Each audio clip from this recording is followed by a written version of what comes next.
Zahid, last time I seen you was down at what was it called? The rugby ground. What's it called? The Headingley Stadium. Headingley. Yeah. Wasn't the best night for you? No, it wasn't. It wasn't at all. No. But it was because I caught up with you a few weeks before here again. It was, and we was chatting, and the plan was to try and take him into those later rounds because you know he's a young lad. He'd perhaps not done the rounds that you'd done. Yeah. But it almost, with the first punch, ended up being a war straight away, didn't it? Yeah, I mean it was first nip and tuck, and then lost concentration. He caught me with a very good shot. Right at the end of the round. Right, just on the belt. Yeah. Ding, and got me at the same time. I went down and I thought, fucking hell, you got me. And then I was like, okay, let me get up. When I got up, I was like, I felt wobbly. I did feel wobbly, like figuring out. I didn't feel like it hurt me. But I'm thinking, why am I wobbly? So it was definitely a good shot. Got to the corner, come back out. I jumped up once or twice, you know, to feel my legs, and I felt good. And then we had a clash of heads, and that was it. That was. Did you get a cut as well? Did you? Yeah, I've got a scar here. I've only just started sparring about 3-4 weeks ago. Yeah. Because mine was pretty deep, and his was pretty bad as well. His was somewhere down near his eye, but yeah, you know, it is what it is. I didn't get to show no skills because I got caught with a punch, and you know, I'd love to have that fight again, you know, to make from right from wrong, but you know, he's moving on now, and he don't need to come back for whatever reason. Maybe they're moving him fast anyway, so yeah, of course. I presume you'll only ever get that rematch if he loses. Yeah, you know. But if you keep winning, or something happens down the line, you never know. You know, I'd love to have it again, but like I say, you know, he's got to move forward. Like you say, they're moving him forward now, and I'm just, you know, on my own journey. He's on his journey. I'll move forward. This is why we're here to talk to you, because you're now going to be topping the bill on February 26th at Leeds Armory. Yeah. Again, a guy who inflicted your first defeat, mate. Was it your 10th fight? Was it? I think it was 10th or 11th. 11th, was it? Or 12th even.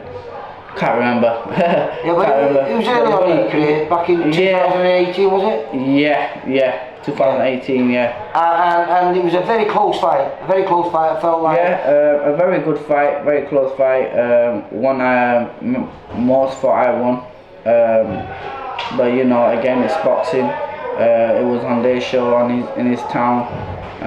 So yeah, you know, you got the nod. But this was I don't think it was your first 10 round. I think you'd done 10 rounds. No, I won a Central Area title just before that one at featherweight, and then George Brennan won it. George Brennan, yeah, and then this was my fight after that, to be honest. Right. First fight after that. But there was no title on the line. It was a 10 rounder, but no title. 10 rounder. They said it was for the Commonwealth Eliminator. Right. But he didn't get no Commonwealth title shot. I don't know what happened there. That's what happens though sometimes. Yeah, sometimes that's what happens, isn't it?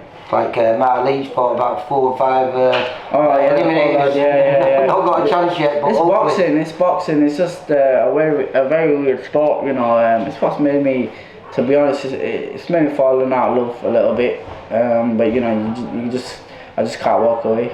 Well, hopefully you're going to get an opportunity to be a 2-weight Central Area champion. Yeah. Because this time, when you won it at featherweight, you're now fighting at super bantamweight. Yeah. Like you say, against Razaq Najib. Yeah, Razaq Najib, yeah. Both very similar. I think what you 16-2 now. I think he's 12-4. So on paper, a very 50-50 fight. Yeah, it is. It's still a 50-50 fight. Don't get me wrong. You know, the first one wasn't a walk in the park. But you know, it was a very tough fight, and you know, this time hopefully we got cameras this time, because there was no camera that day. No, well, not recording anywhere, so I couldn't show nobody. Oh, look, I won. So I just stayed quiet. I'll be filming it, mate. So it might not be live on YouTube, but we will get it up the next day. Yeah. And hopefully we'll be filming you celebrating your second title. Yeah, of course, definitely, 100%. You know, got to give all thanks to Steve Wood VIP Promotions for even making this fight, getting it done, getting it sorted. You came late to us. I mean, this is your third fight under us now. Yeah, it is, yeah. And like I say, you know, I think you should have been fighting for this a while ago, but then lockdown came, didn't it? Yeah, I mean, we did want it. We did want the fight with him. To be honest, he was meant to get that Commonwealth title, and he did say on camera that he would give me a shot straight after. Because it was such a good fight, you know. There's no bad blood between us. You know. Well, is he Sheffield based? Yeah, he's in Sheffield. Yeah. So you know, he said that, but he didn't get the shot. So I don't know. He went his own way. I went my own way. Well, I think he first came to people's attention in the MTK Golden contract award. He stepped in at last minute. I think he only had about a week or 2 weeks notice. Yeah, he did. Stepped in against Tyrone McCullough, didn't he? Yeah. Actually shot quite a lot of people because he made a real good fight of it, didn't he? Yeah, went to distance, didn't he? Went to distance. You know, he took it at what, like you said, 2-3 weeks notice. So you know. Short notice that for a 10-rounder. Oh, 100%. Yeah, you can tell he must be grounded and, you know, playing. You know, in the gym, constant. Well, how was this for you then? Because I mean, we've just celebrated Christmas, and it's we've only got what? I was in the gym. So I boxed on Saturday with Hopi. I was in the gym on Monday. Because I felt like I didn't punch. So I come into the gym. I wore my fight gloves with my fight wraps, and I started punching the bags. Then I went on, and I was in the gym ever since then. And I went on holiday for like after a month. After that, maybe I think Dubai, and then I come back and straight into the gym. Really, just ticking away, nothing mental. And then just before Christmas, we've been pushing it a little bit because we know there's always going to be a lot of boxing after Christmas. So yeah, more or less we are. Well, this is early for us. We don't normally get started to perhaps middle of March. Fortunately you get out. So that means if you can win this title, then you've got an opportunity to either defend it or to move on. And like I say, maybe even a crack at the English or something. I mean, I wish it was for the English or something like that, but you know, Jack Mason just won that now. He's a fellow mate of mine. So, you know, hopefully... He trains in this gym with you, doesn't he? Yeah, we train together, we do a lot of sparring together. You know, hopefully he gets a British title shot or something, vacates that, and, you know... You get to try and pick it up? I could pick it up, and then I could get the British title or something. You know what I mean? That's what I want to aim at now, you know. But we'll see where we go from here. Well, Mr. Magic Man. Yeah. Hopefully we'll try and catch up with you.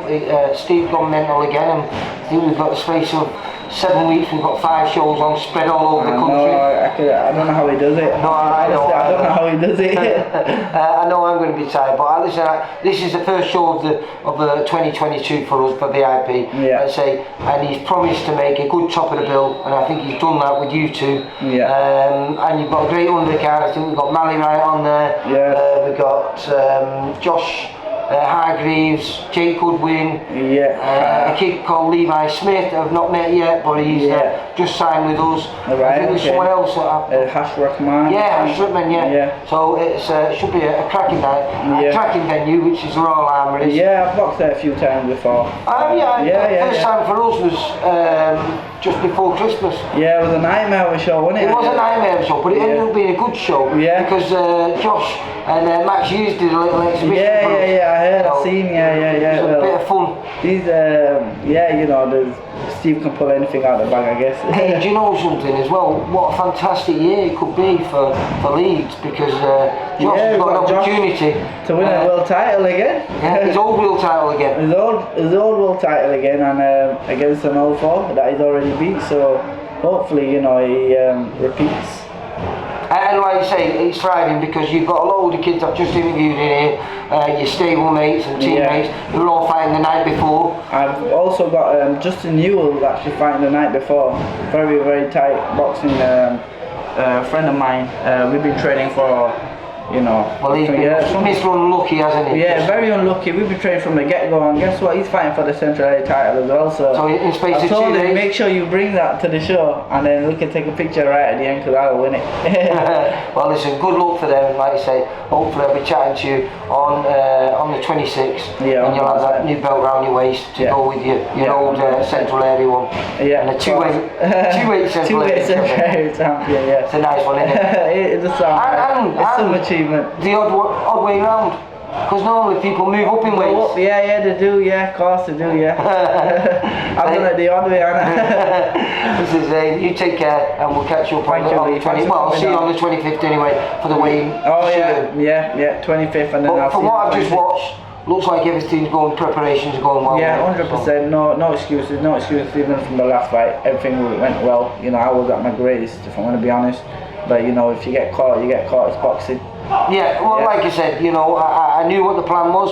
You was to take him into deep waters later on, but you can't say anything. You both went through a little bit of a war very early on. Yeah. Like I say, he caught you right at the end of the first round. Do you know, sometimes that's perhaps worse. You might be saved by the bell, but it's not great going back to your corner with that. Like it was just right at the end, so I didn't have no time to recover really. Well, normally you could just hold on a little bit and your head clear and you feel alright and you think, oh well, that's alright, I've handled that. But you had to have a minute to think about it before you went out. To be honest, I don't even think, I think for me, being right at the end probably favoured me because I'm going to be honest, my leg wasn't there.